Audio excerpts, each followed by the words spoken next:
Hi everyone and welcome back to another episode of Dr. Kyle Explains, your YouTube channel where we go through GCSE science content quickly and easily.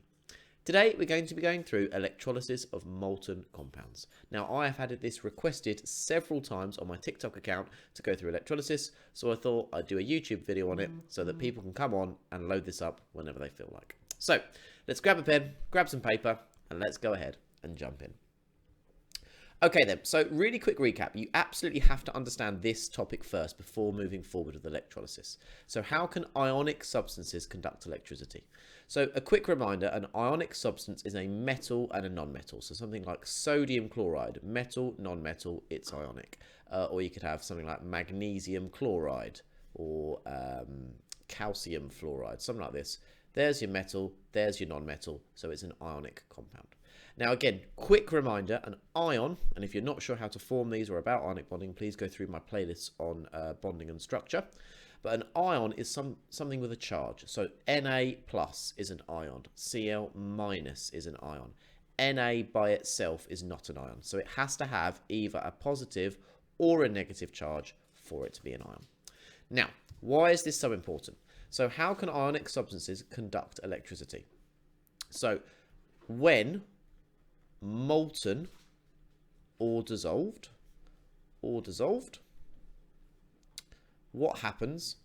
Ions are free to move, so can carry the charge. So it's a 3-marker question, often comes up, and you also really need to understand this before moving forward with electrolysis. So in an ionic compound, as we know, we have a giant lattice structure. If I just draw one really quickly out here, just on the side here. And so essentially what happens when you either melt it, so it turns into a molten substance, a liquid, or you can dissolve it in water, that ionic substance will break apart, and then those ions are then going to be completely free to move everywhere in that solution, and so they can then carry that charge around. Now, in electrolysis, weird things can happen when it is in a solution, when there are water ions present. And so in today's video, we are just going to be going over molten compounds. But it's really important to understand that there is a difference between molten compounds and aqueous compounds. Okay, so some electrolysis basics then. So electrolysis, what does it mean? Electrolysis, just here, you need to know this definition. So electricity, lysis means to split. So you are splitting ionic substances into elements using electricity. Lovely stuff. Electricity. Job done. Okay, and so quite simply then, if I had my equipment here, which you do need to learn how to draw. So you've got your like beaker, whatever there, and you've got one electrode here. That should be more of a rectangle, but that's okay. And then you've got one electrode here. You connect it to your power. So we just draw a cell. And then one of them goes positive, one of them goes negative. And so let's take sodium chloride as an example. NaCl. Positive, Cl minus negative. Now remember, there's going to be billions of those floating around. And so you're going to have your molten solution here. And so now what's going to happen? Your positive ion is going to move to your negative, and your negative ion is going to move to your positive. And then what you would form, you would physically see like sodium metal forming on this electrode, and then you would get bubbles of chlorine gas coming off at this electrode.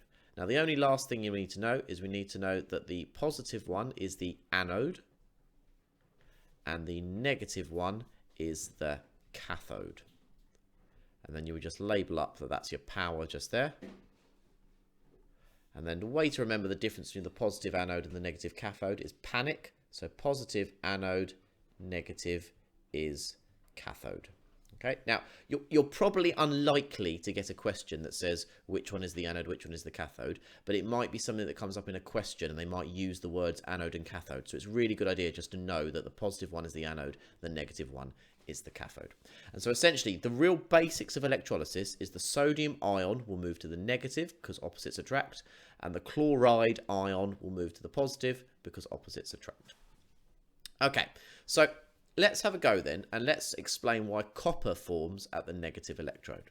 So let's say we were doing the electrolysis of copper chloride, Cl2. Now again, this is molten, so it would be liquid. And so what we are saying then is, why does copper form at the negative electrode? Now this would probably be worth about 3 to 4 marks. And your copper ion, you need to know, metals always form positive ions. So the first thing we're going to say is the positive copper ion.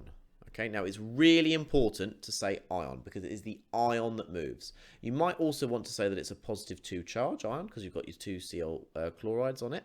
So the positive copper ion moves to the negative electrode because opposites attract. Now, if you're doing the higher paper, you might now need to go into a little bit more detail and explain about in terms of oxidation and reduction. And so what's going to happen then, where the Cu2 plus ion will gain, in this case 2 electrons, but we'll just say electrons, and if it's gaining electrons, remember oil rig, oxidation is loss, reduction is gain, and so Cu2 plus ion will gain electrons and is reduced to form copper metal. And so again, what you would physically see on the electrode is you would see the build-up of copper metal on there. So it would turn like a brown kind of a colour. And so, for example, copper chloride, copper is a transition metal. So this is a blue solution. And so the blue solution over time would slowly vanish and you would form copper metal at the anode if you left it on for long enough. Now, last bit, what I always recommend doing is just writing the half equation. And again, this is for higher tier only, this part. The half equation at the end. And so you've got copper plus 2. And I always think, right, so we've got copper plus 2 and we're making copper metal. So how do I make copper metal from my copper ion? So I'm going to add 2 electrons, and that's my half equation for that electrode. Really well done if we followed that through. Okay, so explain why chlorine forms at the positive electrode. So again, let's take the example of copper chloride. Cu2. And so the first thing we say is the Cl minus ion. Remember, you must say ion, otherwise you will not get your marks. The Cl minus ion will move to the positive electrode because opposites attract. Okay, and so what's then going to happen? Where it will lose electrons and is oxidized, remember oil rig, oxidized to form Cl2 molecules. Job done. Half equation, have a go. So what's going to happen? You've got your Cl minus, you are making Cl2. Now this causes a lot of problems for a lot of pupils. So first of all, you've got a molecule, Cl2, remember it's a diatomic molecule, so you need 2 of those.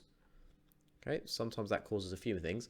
And then here you've got 2 electrons. You are losing electrons. Now, I'm going to write it here, but this is actually wrong, so do not write this bit in here. So minus 2 electrons. So that is what's happening, but you don't write it there. You write plus 2 electrons on this side. And the reason you do that is you're showing that kind of they're your reactants, your chloride ions, and you're making a chlorine molecule plus 2 electrons. Hence why you put that on that side of the equation. Okay, thank you very much for watching. I really hope that helped a lot of people. Please do check out my other playlists for more GCSE science help. And remember, if you ever need any help with your GCSE science, Dr. Carl explains.